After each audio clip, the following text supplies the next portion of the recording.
Այս բեմում այսօր եւ վաղը իրենց արվեստը կներկայացնեն տաղանդավոր պարային խմբեր, տարբեր քաղաքներից եւ երկրներից։ Իրենց հետ բերելով ազգային մշակույթը, գեղեցիկ ավանդույթներն ու ստեղծագործական ոգին։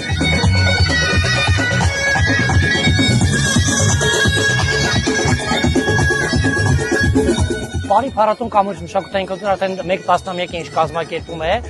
եւ այս ամառային շոկ եղանակի հետ կապակցված որոշեցինք բարի եւ պաղպաղակը միավորել եւ ստեղծել մի մեծ տոն։ Այստեղ միախմբվել են մի քանի տասնյակ պարային անսամբլներ, ինչպես Երևանից, այնպես էլ Հայաստանի տարբեր մարզերից, նաև արտերկրից։ Ունենք անսամբլներ Վրաստանից եւ Ռուսաստանից։ Հերոսների վերականգնման քաղաքը մեծ կարևոր գործ է իրականացնում եւ մենք մեր մշակութային ծրագրերով փորձեցինք հնարավորինս աջակցել եւ իրականություն դարձնել այս ամենը։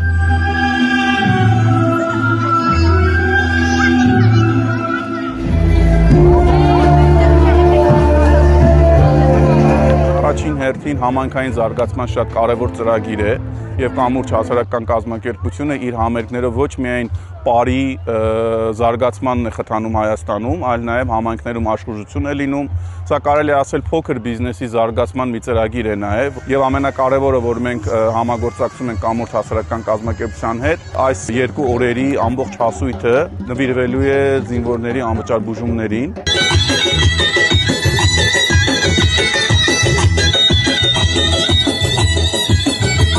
Հանդիպելով Հայկին, կամուրջ մշակութային կենտրոնին, որոշվեց, որ ճիշտ կլինի փառատոնը մեկտեղենք այս միջավայրում անցկացնելով եւ արդյունքում արդեն ունենք այս գեղեցիկ օրերը։ Կազմակերպիչներից մեկը կամուրջ մշակութային կենտրոնն է, որտեղ որ ես միշտ լինում եմ հաղորդավար, ավելի մեծ փառատոներին Մարինան է միանում մեզ, որպես փառատոն, բարի ու պաղպաղակի, շատ գեղեցիկ ու լավ համադրություն էր արված, ինչպես նաև այս փառատոնի ողջ հասույթը նվիրաբերվելու է մեր հերոսներին։ Այո, ես եւս կավելացնեմ, որ շատ համահունչ էր ամառվա այս օրերին եւ իհարկե հրավերս իմ շատ լավ ընկերոջ Հայկ Գևորգյանի կողմից էր եւ իհարկե Ռոմանի հետ մենք արդեն ծաղկունքի փառատոներ վարել ենք, շատ լավ ընկերներ են, այդպես պատճառով ես չէի կարող հրաժարվել։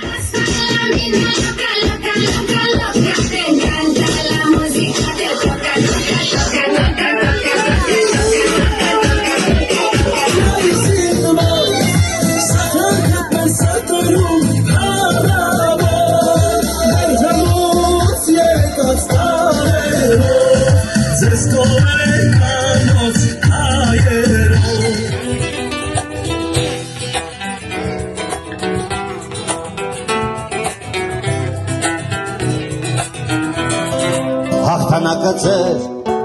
տոնել միշտապետ էյությունս խենդ կհանձնեմ որդուս